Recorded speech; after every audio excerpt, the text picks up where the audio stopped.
Welcome back to episode 2 of Spider-Man Origins, which is titled Onus. And I don't want to waste that much time on this intro, so without further ado, let's hop right in. Man, I really need to work on these jokes. So the second episode begins with a comical scene of Peter in his bedroom attempting to find out if he also has the ability to cast webs like a spider. As in the last episode, it ended with him discovering that he has the ability to stick to things. And to Peter's disappointment, he doesn't seem to be able to create spider webbing naturally from his body, as he at first thinks he might be able to produce it from his hands. He then walks over to his computer before searching for images of spiders to see that the webs seemingly originate from the rear. He makes a weird face, and a short moment later we see Peter walking to school with Harry.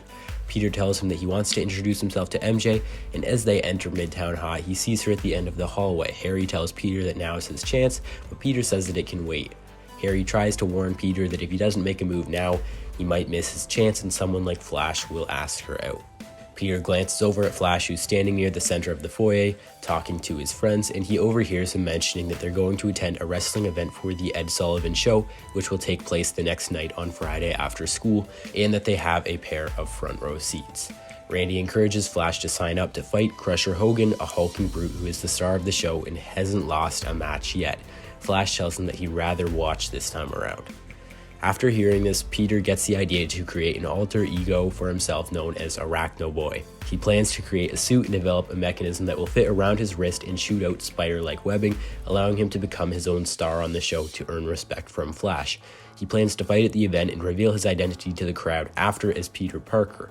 Later that day in chemistry class, Peter begins to experiment with different ideas for a form of web fluid in the lab room. At the end of class, he grabs a small cartridge packed with this new substance and puts it into his pocket. At the end of the school day, Peter is seen taking pictures for the school paper at a football game for Midtown High, and two students that have already been introduced into our story, Flash Thompson and Randy Robertson, are on the team. As Peter's taking pictures, a tall man approaches him, introducing himself as Robbie Robertson of the Daily Bugle. Peter states his name before shaking hands and asking him if he happens to know a Randy Robertson.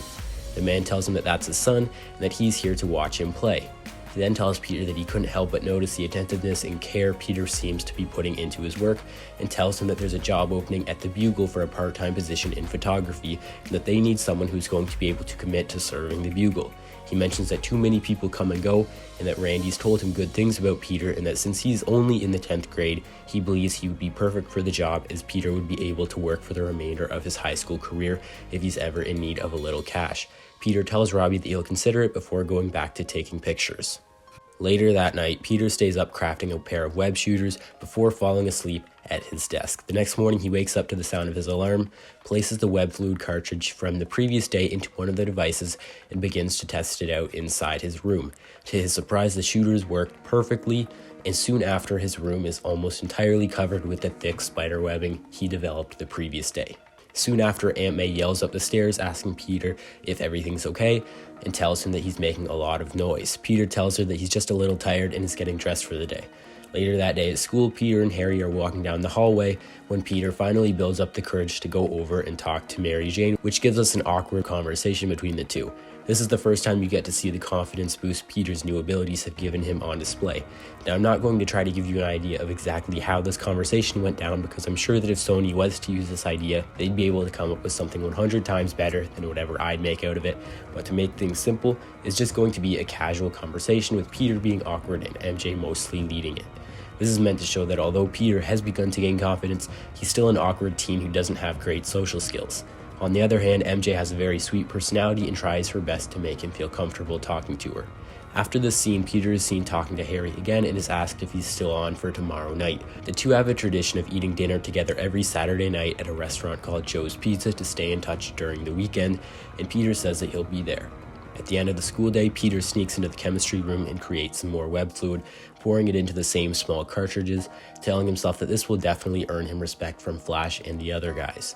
He shoves them into his pocket, and when he arrives home, Peter gets to work on creating a cheap suit and later signs up to compete in the live wrestling event for a cash prize.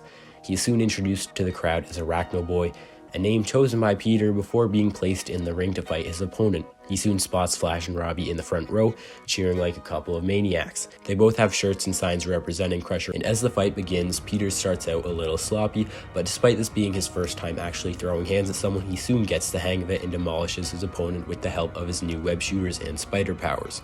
The tide changes within the crowd as they soon begin to chant Arachno Boy's name. Ed Sullivan comes rushing into the ring to interview the show's new champion. Caught up in the excitement, Peter doesn't think to reveal himself, and after the event comes to a close, Sullivan pays Peter the listed amount of cash for defeating Crusher Hogan.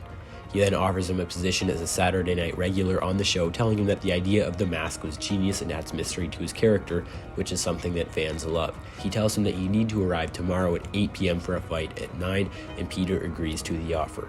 Ed tells Peter, who's still masked, that he'll have a proper suit made for him by the next morning. On Saturday, Peter wakes up bright and early, excited for the day to come. When he walks downstairs, he sees Uncle Ben sitting in a chair with a stern look on his face. Peter asks Ben if anything's wrong, and he replies by asking Peter if there's anything he'd like to tell him. Peter pauses for a moment before answering no. Uncle Ben tells Peter that early this morning the school gave him a call, and that the principal told him that yesterday afternoon the school security cameras caught Peter apparently lurking around the chemistry room before going in for a good 10 minutes and leaving the premises quickly after. He tells Peter that they believe he may have stolen something, and that if he did, he better fess up now before he gets into even more trouble. Peter tells Uncle Ben that he just needed to borrow something for a science experiment and assures him that the chemicals he took weren't worth much anyway. Uncle Ben tells Peter that it'll be his job to reimburse the school and tell Aunt May because he needs to learn to take responsibility for his actions. He tells Peter that his recent behavior has been unacceptable, bringing up the incident with Flash from the previous episode. He adds that Peter has a lot to live for and will probably end up living a much better life than he has. He says that Peter's been blessed with incredible intellectual talent and that just because someone has the power to do something doesn't always mean that they should. He tells Peter that with this great sense of power he's been given, there must also come great responsibility. Peter understands and tells Ben that he'll be gone for most of the day, but will make sure to tell May when he gets home. Uncle Ben tells Peter that he's a good kid and that his father would be proud. Peter eats his breakfast and packs his bag for the day, and once he gets outside, he quickly changes into his suit and plans to swing his way to Ed Sullivan's office. After a quick montage containing a few fails of Peter attempting to learn how to travel across the city with his new web shooters, he eventually gives up and decides to stick to walking. When Peter reaches Ed Sullivan's office, he is greeted by a different man who asks the masked teenager if he's really the Arachno Boy. He tells the man that he is, and we get a funny scene of Peter proving himself by sticking to and crawling across the ceiling in front of the man.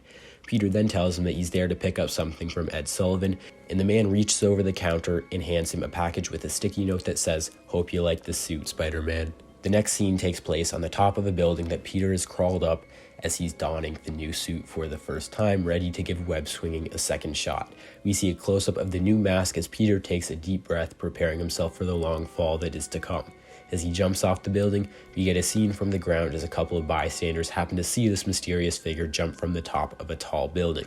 As he gets closer to the ground, more people begin to take notice, and eventually he flashes his arm outward, making the iconic Spider-Man hand gesture. The crowd watches in awe as the web attaches to the side of the building, and he comes swinging by, somewhat uncontrolled and anything but elegant.